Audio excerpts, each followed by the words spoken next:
katika Qur'ani yasema rafi'ud darajati dhul arshi.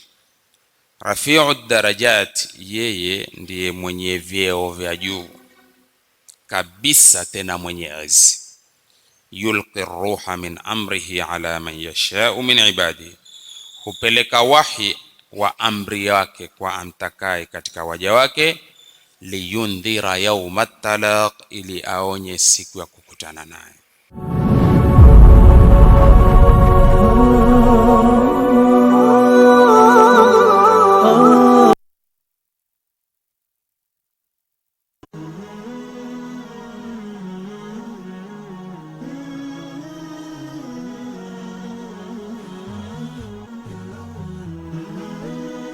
Horizon TV, the beacon for the nation. Wake up to exciting mornings every day. Active Jumatatu with Muhammad Obuga. Take Tuesday with Yusuf Farah. 800 million jobs will be lost to artificial intelligence. Wednesday, the special edition Business Chat with Ibtisam Jamal. All about your health on Healthy Thursday with Mariam Mwacharo. Aisha Khan with thorny pertinent issues every Friday on the round table. Fresh discussions, direct probe in Sabah Show, only on Horizon TV.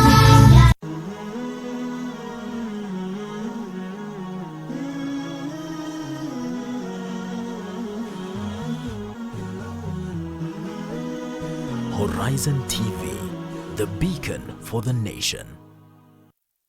Ahlan wa sahlan wa marhaban. You are watching the Sabah Show. Keep it locked right here on Horizon TV.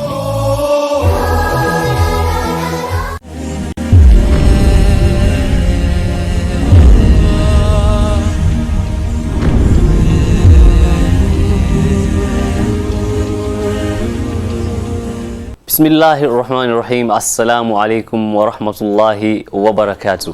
The beauty of Fajr Salah is knowing that Allah has chosen you to wake up and worship Him while the rest of the world is asleep. Let us hasten in prayer, because surely Salah is better than sleep. Good morning to you wherever you're watching us from. My name is Yusuf Farah, your host here on the Sabah Show, and for the next 2 hours, as is custom, I will be taking you through what is happening in our country in the newspaper review, and after that we will have Matters Technology on Tech Tuesday. Remember, we're coming to you live from our HQ here at Jamia Mosque in Kenya's capital city, Nairobi, and this is Horizon TV, the premier Islamic station, now coming closer to you. For you at home, you can engage us through our social media platforms, that is Facebook, Instagram and Twitter at Horizon TV Kenya, or alternatively our SMS line at 2951. Now, let me hold on to my guest here who will help me with the newspaper review. I have Abdul Hakim Kigen, again, welcome, and Pivon Magari. You know, usually we joke about how I finish my shows with, it is not goodbye, it's till we meet again. But the funny thing is, we have met again. Yes, we have met again. And have you been counted? Yeah, I've not been counted, and that is something we will talk about as we discuss. But let us start with the Daily Nation, and the headline reads, shillings 1.2 billion shilling crude sale puts Kenya in oil-rich club. Now, this is the first shipment of oil that has been sent out, that has been flagged off by our president, Uhuru Kenyatta. Are we looking to a positive future, Kigen? Absolutely. I must say that I'm very proud to know that I am from an oil exporting country, okay. And the first sale was done, you know, the 200,000 barrels of oil that was sold to the UK-based Chinese company, that is Chem China, that was sold to it at for 1.2 billion, as we've seen. Yeah. And the thing that I want to really reiterate and, you know, and really put my foot down on is that I want to see this 1.2 billion money, first of all, even before having any other conversation, I want to see the money in Lokichar. I want to see schools built in Lokichar. I want to see healthcare systems developed in Lokichar. I want to see better roads in Lokichar, because it will be very unfortunate that 5 years down the line we'll have so much money, because this project will be drawing 150 billion per year from the oil, you know, in the oil in Kenya. Yeah. So, you know, 5 years down the line, and unfortunately maybe we'll have a situation where the oil is coming from Lokichar, but there is nothing to show of the oil from Lokichar. So this money, even before we start any other conversation, it should be reflected in Lokichar.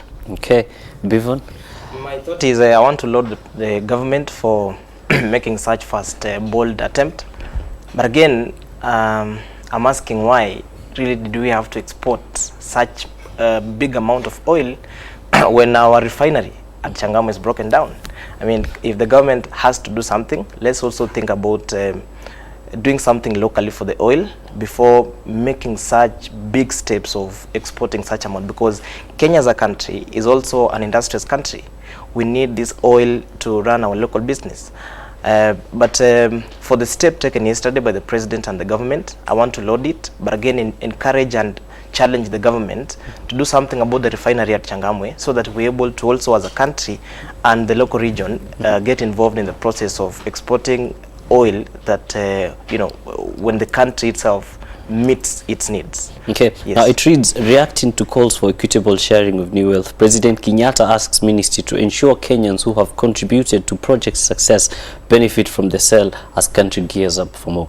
Abdulhakim, do you think that the people who contributed to this are assured of benefiting from it? Absolutely, you know, the constitution, it really protects their rights, and as you've heard, you know, the water, they were supposed to, you know, the tallow company that is running the excavation of the oil is using up a lot of water, you know, in the process, and they after all the discovery, they noticed that the water is at a very lower distance. You know, they can't get to it at the required time, and it will take a lot of money and resources. So what they did, they went to Takwel to get the water, which Takwel is in West Pokot County, and now you're hearing Governor Linyangapuo saying that they also should be given a share because of the water they contributed. But he was saying that on a light note. But definitely the people of Lokichar should really get a good share of the oil proceeds according to the constitution, and not according to how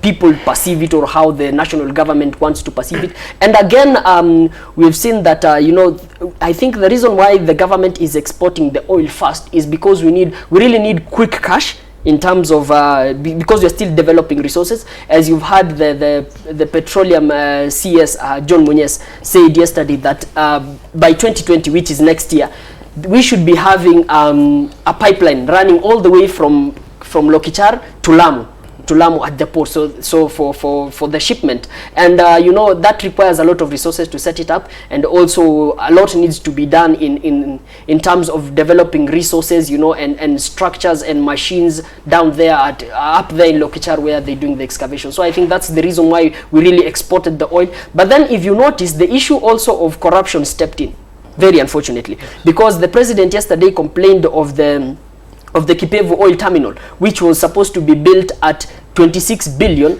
but the officials there wanted to inflate it to 40 billion. And you know, this it's again an issue of procurement, and I think corruption is milking us dry. Okay, speaking of corruption, we'll move on to the Standard, and the headline reads, 80 top KRA staff first arrest in second raid.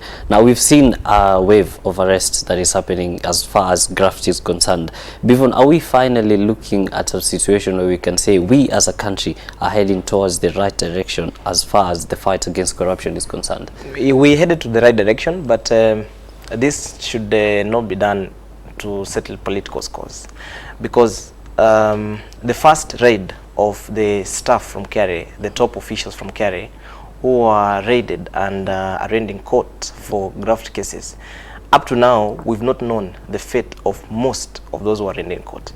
When the president himself yesterday gave an order and asked his friends that he's not going to help them, I believe that could be a confession from the presidency that most of the top officials of top institutions like Kenya Revenue Authority, which is mandated to collect and manage our tax as a country, has a direct access to presidency or state house, something that is derailing the process of prosecution of the top officials who are involved in graft. So I believe as a country, if the president is sincere, we headed to the right direction, because an institution like KRA with its annual budget and with the targets not met for the last 2, 3, 4 years, we realize that such directives from the presidency can give the best political environment for prosecution and top officials from KRA being arraigned in court. So I believe as a country we headed the right direction,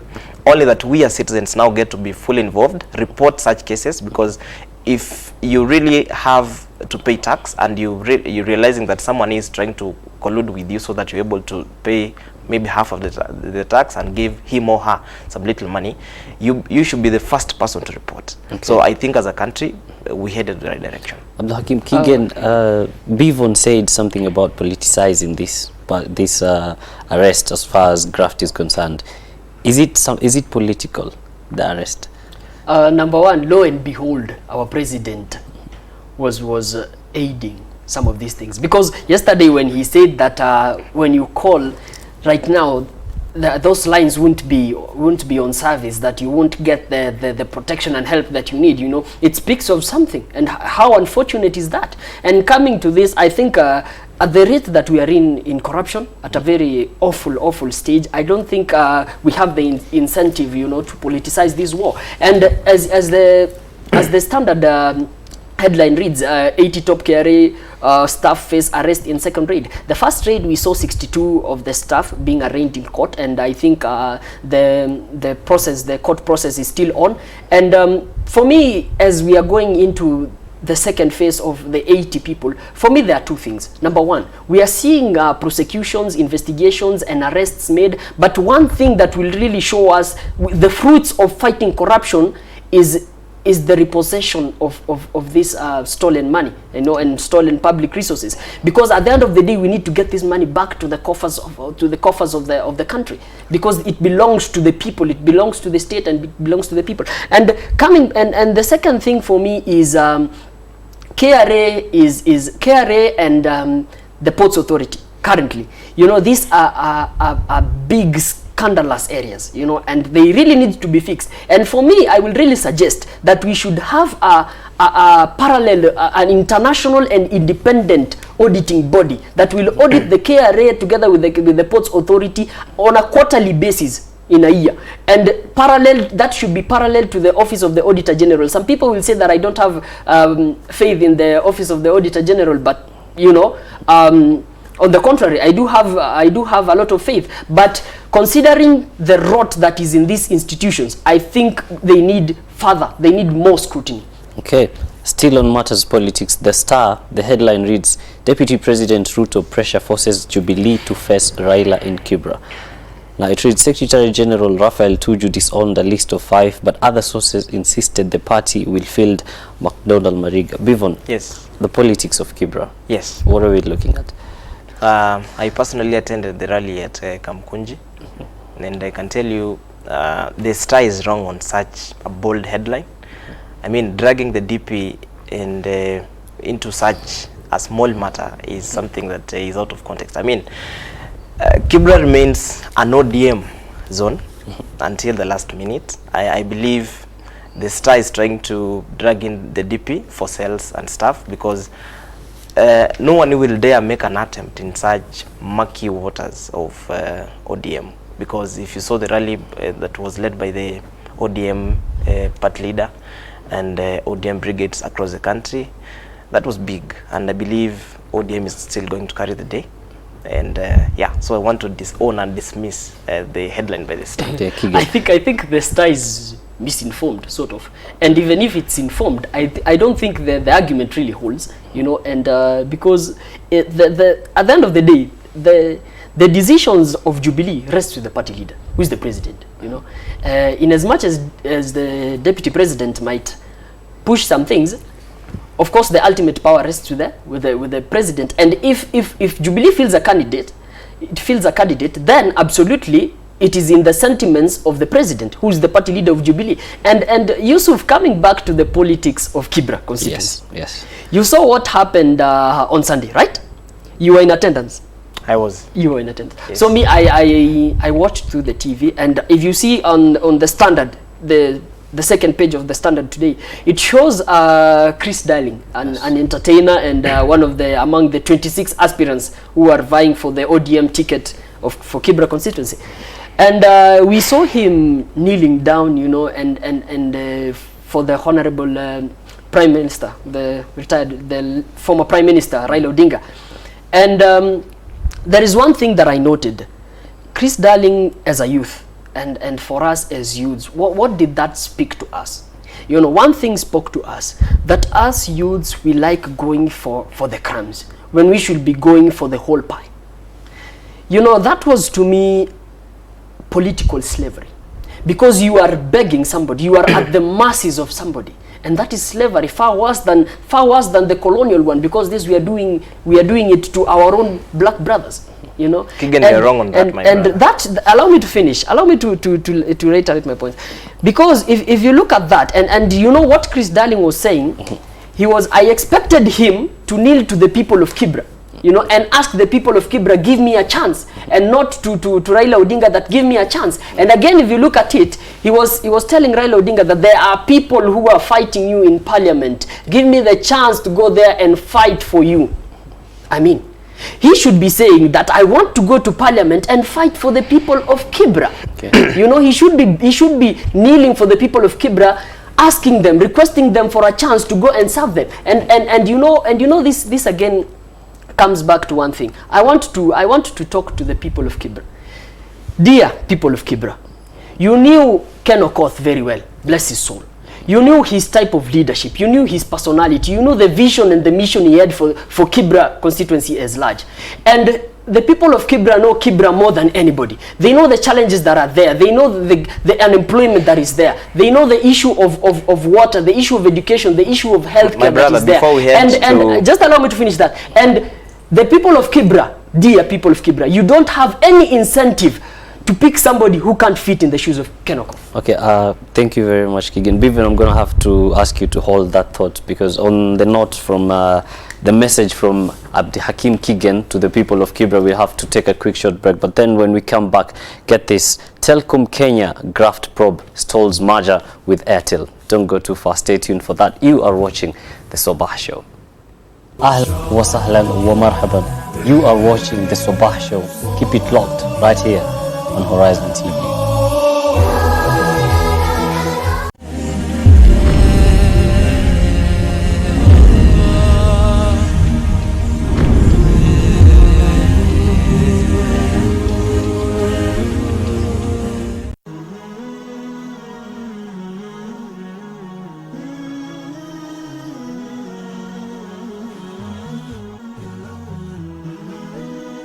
Horizon TV, the beacon for the nation.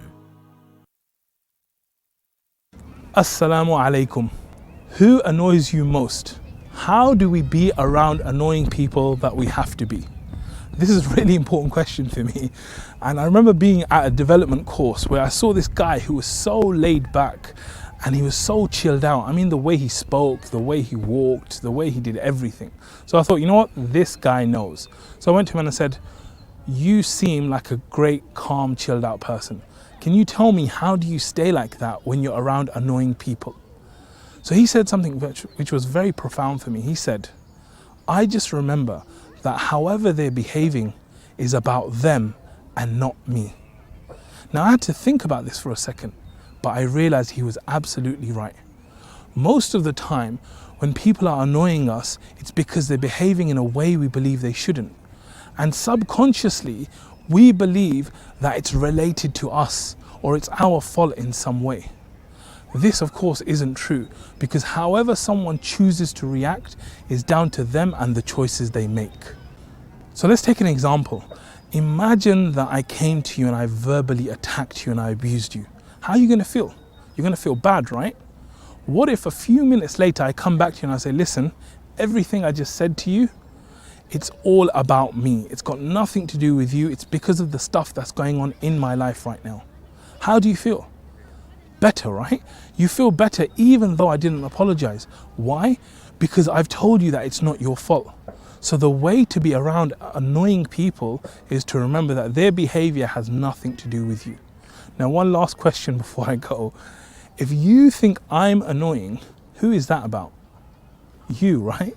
So the real question is, who is the annoying person? Jazakallah khair for watching. Assalamu alaikum.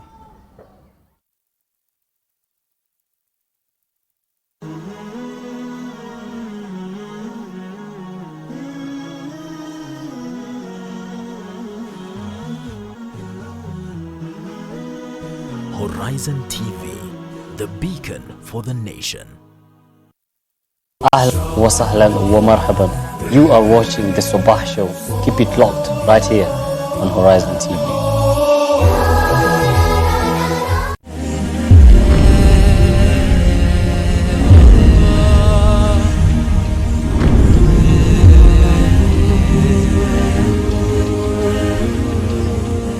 Ahlan wa sahlan wa marhaban. Welcome back to the Sabah Show with me, your host Yusuf. We're still on the newspaper review with Abdul Hakim Keegan and Abivon Magara. And before we went on the break, we had this headline from Business Daily. Telkom Kenya graft probes tolls merger with Airtel.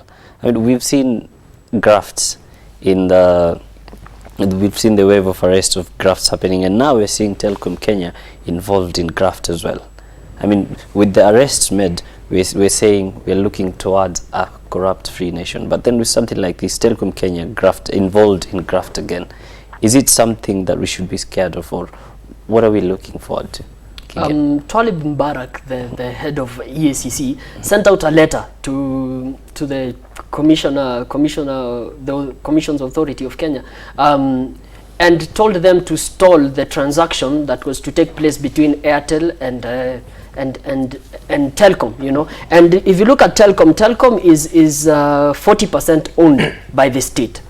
And the problem is there is a lot of question marks in the transaction on how the transaction was being made, because they felt as if things were being hurried, and some of the assets of Telkom were being sold off, you know, and they couldn't explain how they were being sold off. And there was also another issue on how, you remember Telkom was once Orange, and Orange is a French multinational, and there is also an inquiry on how the Treasury it ceded out a percentage of Telkom Kenya to Orange, and they couldn't explain how it went about. And if you look at this thing, the merger, I think the merger has the thing that has contributed to the wrong transactions and the wrong financial you know, processes going around this merger is the fact that if you look at Safaricom is making 63 billion, you know, profit in a year, and you find that Airtel is making around 2.8 billion loss. Okay, that is a loss. And you come to Telkom Kenya currently, it wants to lay off around 575 people. Yeah. And amid plans for the merger. And you wonder how much losses and losses in terms of profit and losses in terms of jobs if you know they don't merge. And that is why it has motivated, you know, that this needs to be hurried. If you look at Telkom, they are selling 3.8 billion of their assets so as to finance this merger. And you look at these companies, they're in a bad state, you know, and they really need to be fixed. But this is what I want to say. We cannot hurry things to better things at the expense of financial and economic crimes. You know, the rule has to be followed. We have to put our feet down in terms of the law, and I think the EACC should scrutinize. And because Telkom Kenya, as I've said, is 40% owned by the state, it means that 40% is owned by Kenyans, and we can't afford to be playing games with our assets. Okay, now moving on from that story, Abivon, I'm coming to you with this headline on the Taifa Leo, and it reads, Uhuru awazimia marafiki simu, and it says, Rais Uhuru Kenyatta amesema hata kuwa akijibu simu za watu wanaotaka aingilie kati kuwasaidia wanaponaswa kwenye mtego wa kupambana na ufisadi. And the same headline is shared by People's Daily, which reads, Carry your own cross, Uhuru tells graft lord. And it says the day is a number. President says those arrested shouldn't bother calling him, even as he puts KPA officials on notice of a 40 billion KPA oil terminal, as Keegan has said. So our president is now telling people, if you are involved in a problem, don't call me. Is this something we should be happy about? No, no, no. I mean, that means he has been receiving calls of those involved in they're his friends. Okay. They could be close friends. They could be people who supported him. They could be people he has known from his childhood. And I think, you see, we as a people should really now stand up taller than we have been, so that we condemn such acts. I mean, a president of a country making such a confession in public, it means more is happening in the offices of the junior officers. If at State House and Presidency is where the last call is made and your case against graft is dropped, or it's delayed, or tax being laid on how to deal with it, then as a country, I think we're not headed the right direction. But again, now that the president really has to go out of office with a legacy, he should do this. He should do better. He should now press the pedal harder and make sure that those cases that friends close to him have been charged, they hastened, and solutions I sought, and these guys are rending court and prosecuted for and fined heavily, even lifetime jail terms. Because you see, my brother Yusuf, as Kigen said it, corruption is a problem that has roots all the way from our leaders. If you look at the merger between NIC Bank and CBA, the Ndewas and the Kenyatas owned banks, you saw an issue where these guys are being exempted of paying stamp duty into billions of money. And as a country, this is the same money we need for us to run and operate the national operations. So I think the president himself should now work harder. The junior officers around the presidency and the State House must now make sure they block anyone who has a graft case and who is affiliated or assumed to be affiliated to the president. So I think that's the right direction, and we as the people should now make sure we support the president. Okay. Yes. Now moving from the headlines, and now let's get into the in-depth stories, and we'll start with the Daily Nation, page 3. Post-election violence turned Zaja into a peace ambassador. She's a 48-year-old woman who lives with disability, is on a special mission. Now, we saw what happened with the post-election violence, people being hurt, but then we're seeing a person coming up and saying, from what I got, I've decided to be on a mission to embrace peace and to preach peace. Keegan. I mean, it's very heartwarming to see, in the midst of all this politics and drama and all these things, we have people who really love this country and, are ambassadors of peace. And every Kenyan should be an ambassador for peace, for that matter. And if you see, the people living with disabilities, most of the times, their issues are not really put on the limelight, and being advocated for with so much vigor as we've seen from Zaja. And I really want to applaud her. And for me, as she recalls the unfortunate incidences of 2007, that the persons living with disabilities, some who are deaf, some who are blind, they didn't even gather much of what was happening, and they were caught in the midst of the commotions, and most of them lost their lives. But for me, the thing that has stood out most from Zaja is when she says that, for me, I grew up knowing that my disability is a challenge to overcome, and it's not a magnet for pity. And this is really a very strong message to the persons living with disabilities, that, as she said, the challenge, the disability that you have should not put you down. It is for you a challenge to overcome, and it's not a magnet for pity that people should pity you. Treat yourself as the best and go out there with your head up high.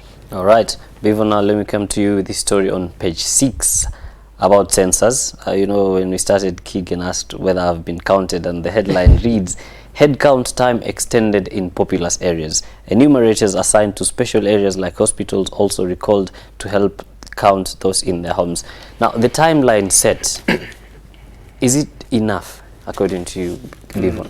Before I even talk of the timeline, personally, I've not been counted. You haven't been counted? I haven't been counted. Well, I guess that makes two of us. This is after even the CS for Interior locked us out of watching football over the weekend because we thought that could be the best opportunity for those deployed to make sure this happened.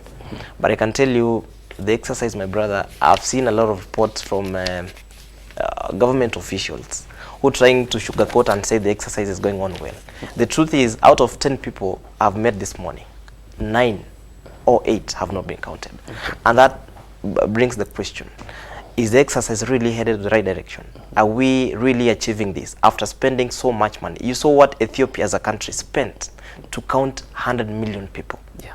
And actually it is almost half of the budget that we're using as a country to you know, half of the exercise, half of the amount to count 45 million and less people as a country. So I believe we can extend the timelines, but again, Kenyans were not well prepared for this exercise because there was no mass education, there was no mass you know, trainings across the country. This time around we didn't see so much TV adverts. There were no local local radio stations were not involved to make sure that the people are prepared. That is why we've seen areas like my home county in Nyamira yesterday, if you saw, there was resistance. So many people were arrested because people are confessing, who are you? Why are you even asking of our ID numbers? The act does not you know, make sure that our people give out the ID numbers. They ask for their specific questions. So there's a lot of resistance from the country, and the government should do something. That is why in our last interview I said, as a country, we want to be very fair if we could have involved this exercise alongside the Huduma Number program. We could be running simultaneous exercise using a small amount of budget and making sure we get the best out of this. So personally, I believe the exercise is not doing well. The government may try to sugarcoat and make it look nice, but we're not doing well. Okay, Keegan, are we doing well? If you look at today is the third day, right? The fourth day actually. Yes, Saturday, Sunday, Monday, and today is Tuesday. And if you see that they're deploying the 10,000 enumerators who are for the special areas in prisons and hospitals now to go out to the public, and this only indicates one thing, that maybe the government was not prepared because they set out 165,000 enumerators, you know, and I stand being corrected, to count all these people, almost 50 million. And now we are having a shortage that some Kenyans have not been counted, and it looks like we were not prepared enough. And then another thing that the country as the Kenya National Bureau of Statistics did not work on well is they did not prepare Kenyans in advance in terms of the questions that they were to be asked. You know, I expected the Kenya National Bureau of Statistics to really underscore the importance of the questions that they will be asking, so that Kenyans understand why are we being asked this. Because if you come to my house and ask me what if I am using a stove or a jiko or a gas cylinder, I'll ask you, hey, why are you asking me these questions? You know, so we were not prepared. Privacy. Yeah, we were not prepared enough on what questions will be asked and why we will be asked, because Kenyans need to know the importance of what they are being asked so that they can give the answers. And you know, we've also seen how this census has been mad with drama. And you've seen that in Masai Mara, Narok County, that some enumerators stole some alcohol from tourists, you know, in the hotels there, and also some other valuable items. And you wonder, you know, sometimes Kenyans we act in a very ghetto way, and I've said it, you know, and what kind of reflection are we giving to the people of, you know, to the tourists coming in? And from Nyamira, where my brother comes, and Kisii counties, you know, the reports that are coming from there is that the process has now been put to run during the day, because they are fearing that during the night they'll come across, you know, wachawi and witch doctors, and you know, it's just funny. All right, on that note from Abdi Hakim Keegan, we're going to take another short break, but when we come back, get this story. Scientists move closer to save rhino from extinction. Stay tuned for that. You are still watching the Sabah Show. Ahlan wa sahlan wa marhaban. You are watching the Sabah Show. Keep it locked right here on Horizon TV.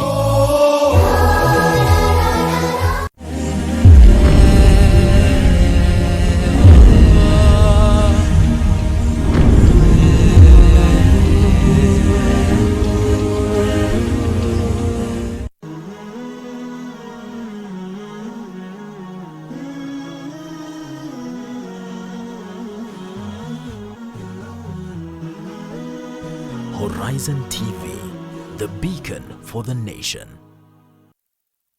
On the next episode, ndipo siku ya kiyama moja kwa moja ikaitwa yaumut talaq, siku ya kukutana. Kwa nini? Liannahu yaltaqi fihi alkhalq walkhaliq, viumbe watakutana na muumba, kama alivyosema Qatada na Muqatil. Mwenyezi Mungu Subhanahu wa Ta'ala katika Qur'ani yasema rafi'ud darajati dhul arshi. Rafi'ud darajat, yeye ndiye mwenye vyeo vya juu kabisa, tena mwenye izi. Yulqi ruha min amrihi ala man yasha'u min ibadihi, hupeleka wahi wa amri yake kwa amtakaye katika waja wake. Liyundhira yawmat talaq, ili aonye siku ya kukutana naye.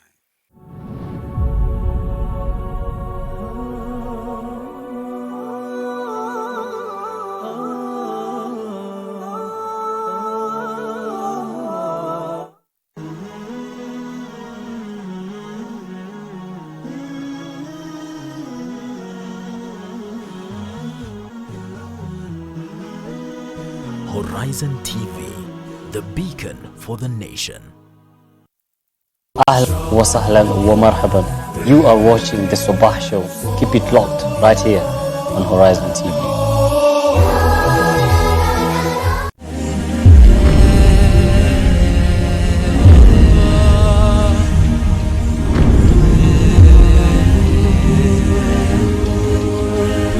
Welcome back to Sabah Show with me, your host Yusufar. And before we went to the break, on a break, we highlighted this story. Scientists move closer to save rhino from extinction. That is on the Standard, page 3. Keegan, it is a positive story, and we've seen that the rhinos, particularly rhinos, being on the verge of extinction, and now we are seeing the scientists who have come up with a project that is saving them. What do you think the future holds for that? For a time, last year, I thought that, we are no longer going to have any more northern white rhinos, because that is particularly when Sudan, by then the only male northern white rhino was alive. And when he died at Olpejeta last year, it was really disheartening. But I really have to applaud the scientists who have taken the semen and from a rhino, and now they've put it into the two female northern white rhinos at Olpejeta, and now we are going to soon, after some time, we are going to have other more northern white rhinos, and it's gonna be a great thing, because it will be really sad when in the future years, when I'll have my grandchildren and there'll be no more white rhinos for them to see. Okay, now moving from that story, on page 5 of the Standard, Bivon, Uhuru warns of major arrests at port. The president has vowed that there will be no mercy or preferential treatment for those involved in graft at the port. We support the president. We support the arrests. They should start as early as now. We don't have to wait for the Friday. Again, how do you call them? The Friday arrests. The Friday arrests. And we really need to do this as a country, because especially we young people are being heavily affected by corruption. So if we don't stand up and applaud and clap and even support the president, we're not going to get it right. So I support the president, and I hope this time round we get it right. Okay, Keegan, you support the president's move? Absolutely. I mean, I have to be an enemy of the state and an enemy of development if I don't support His Excellency the President in the war against corruption. Okay, so moving on that story, on the Star, we start with page 3, and it reads, ex-prisoners plead for acceptance in the society. Now, they're saying getting documents, including the national identity cards, is challenging. I mean, what does this mean? That you're an ex-prisoner, you're coming back to your people, you're coming back, and you're trying to access services, but it's becoming hard. Are we criminalizing these people to the point that they cannot even access services, Keegan? It's very unfortunate that people judge you by your past and not your currently who you are and the potential that you have for being a better person. And you know, when these people, these ex-inmates, when they were in jail and their time for coming out was nearing, they had so much expectations, you know, and they were so eager to go and start a new life, you know, and develop themselves and, you know, be back with their families and friends, you know, and be better person contributing to the society positively. But then it's so unfortunate how when they come out, we still bear them, we've made like marks on them, that these people, we've labeled them that you are a thug, you are still a thug, and you are going to be a thug. You are a murderer, and you are still going to be a murderer. And you know, we have to, it is our moral, we have a social and moral obligation to give others a second chance, you know, because people make mistakes. But then we have an obligation to give them a second chance. And these things we've seen in Kenya and even outside Kenya, where there's this thing that if you are once incarcerated, that we can't employ you because of your record. And absolutely people change. And we have to give them the benefit of doubt, because we don't know, you know, nobody hakuna binadamu aliyekamilika. You can't be a person who is immune to making mistakes. And at one point you might make mistake, and you'll need a second chance, just like the other person is needing a second chance. Okay, now let's move on from that story, and Bevan, let me come to you with this. Page 6 of the Star. Kenya marks 9 years of new constitution, and there's increasing calls for amendments. Cloud anniversary of the Supreme Law, which was promulgated in 2010. Now it's been 9 years. We're celebrating the 9th year anniversary. What can you take from this anniversary, or are you applauding the new constitution? As a young man in 2010, I remember how everyone was happy. My parents, I mean, every adult I knew was happy that time, that as a country we have a new constitution. Then I had a chance to vote for the first time in 2013. I voted for the second time in 2017. And 9 years later, most of those involved in drafting the constitution are advocating for change in some of the clauses in the constitution. Most of those who asked us as a country to stand tall and accept this constitution are saying we now need inclusiveness. I think 9 years down the line, we have around 50% things to celebrate and around 50% things to really not get happy about, because we have devolution as something born out of the new constitution that was promoted in 2010. 9 years down the line, constitution as the constitution that bore devolution is again at risk of being changed by the same team. But I think devolution itself is something to celebrate, though 20% of the celebration again have backlashes, because if you look at counties that never at any point knew what development looked like, and they have the best teams leading them, especially from governors, they have the best members of parliament, they have taken advantage of devolution. And at least look at West Pokot as an example. Who knew West Pokot and Turkana will at one point be at peace? Okay. Who knew places like Turkana could get involved in agriculture? Who knew places like where the governor is Chaltungil, we have Machakos, we have Kitui, you know, we have areas in Kampani and other parts of the country which were considered dry areas. But again, devolution, which was something born out of the constitution, has brought all this development. But again, the same constitution brought up so many commissions with so many institutions that are affiliated to, you know, we have EACC, we have, you know, so many commissions.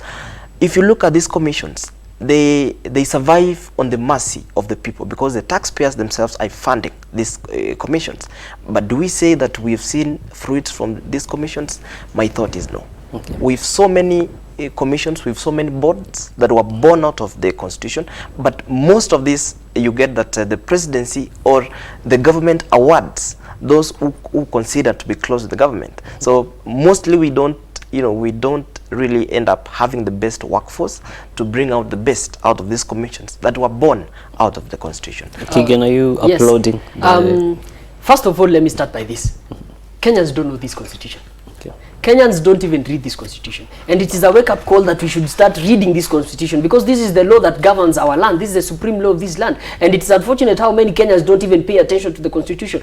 A constitution should be a household book. People should read this constitution and understand. However, I really appreciate the environment around the new constitution, how Kenyans, we embraced the constitutions, you know, and how we love it. And but again, if you look at the committee of legal experts that brought this constitution in place, they suggested that after 7 years we should do a review of the constitution, and it's been 9 years. And we have seen, you know, as even the politicians, you know, the experts in various fields, and even the people at the grassroots, they have seen that over the 9 years, there are some things that have been like practically impossible to put in place, so to speak. There are others that we have some gray areas, like if you, as I said yesterday, the division of revenue bill, we're having a stalemate whether it's who should give the last word, whether the National Assembly or the Senate. Those are the things that we should fix. And but again, there is a conversation that is going on around that what is the right time, you know, to have reforms in the constitution. And this is what I say: if you are changing the constitution for the right purpose, then it's the right time. Okay. But if you are changing the constitution for the wrong purpose, then it's never the right time. Okay, away from that, on the Star page 10, it reads 12 women listed among newly trained diplomats, and gender well balance in appointment is in line with the constitution. Before, what are your thoughts? Actually, on this? we have seen, especially when you follow up on diplomacy in across the world, globally you see women are doing so well. Yeah. And as a country, we really don't need to be left behind. Okay. I think I encourage and keep on encouraging more women to keep joining the diplomatic circles, because they tend to do so well when it comes to bargaining on behalf of a country or a region. So I really want to congratulate the women who qualified for, you know, for out of the graduation, and call for more young women to get involved in the process. Okay. Yes. I share the sentiments of my brother, and you know, women speak for themselves. You've seen that Ambassador Monica Juma, she delivered on getting Kenya to the UN Security Council, yes, you know, in the vote.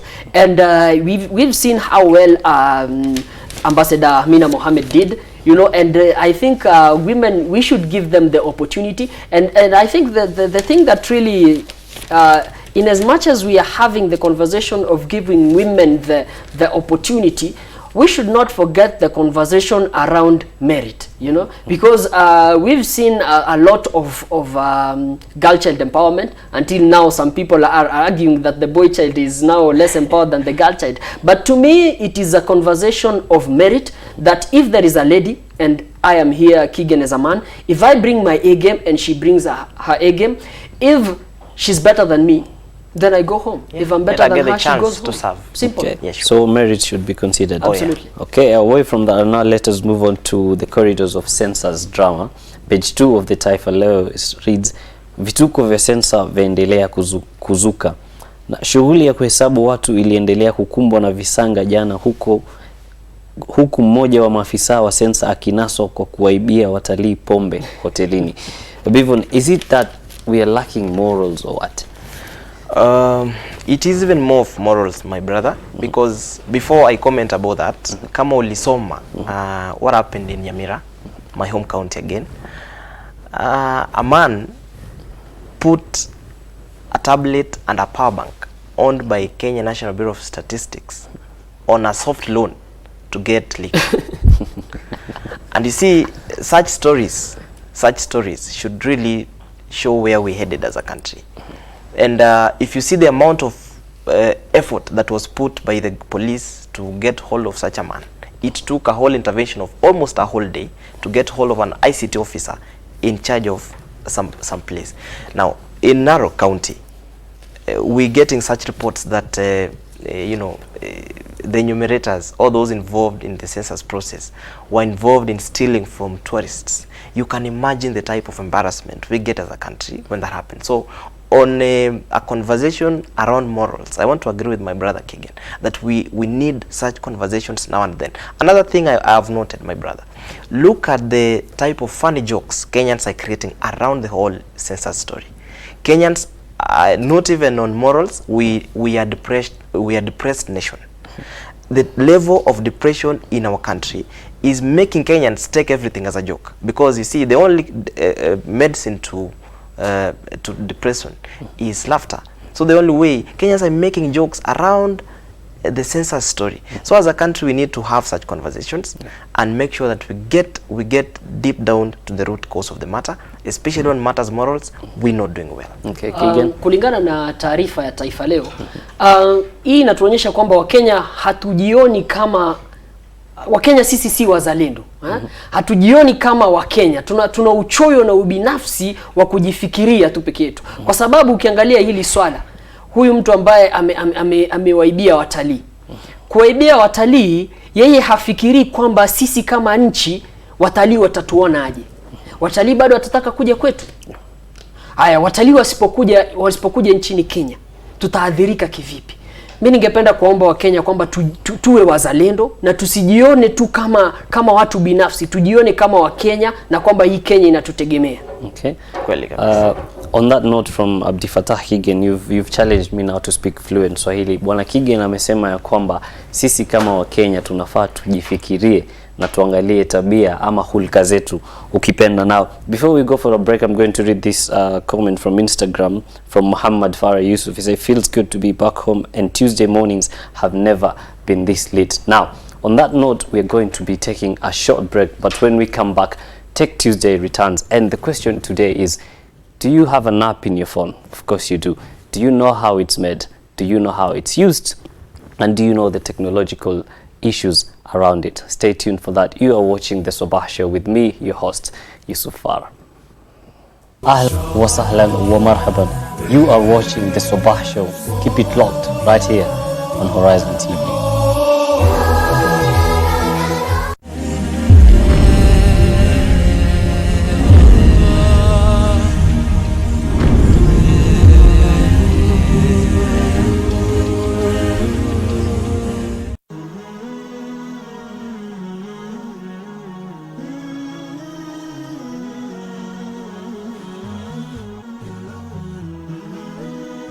Horizon TV, the beacon for the nation.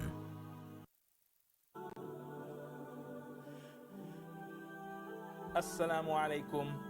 I want to share a story with you today. It's about a man who was talking so passionately and deeply to a group of men that people who were passing by were looking at him and wondering what he was doing. So one of them stopped and said, "What are you doing?"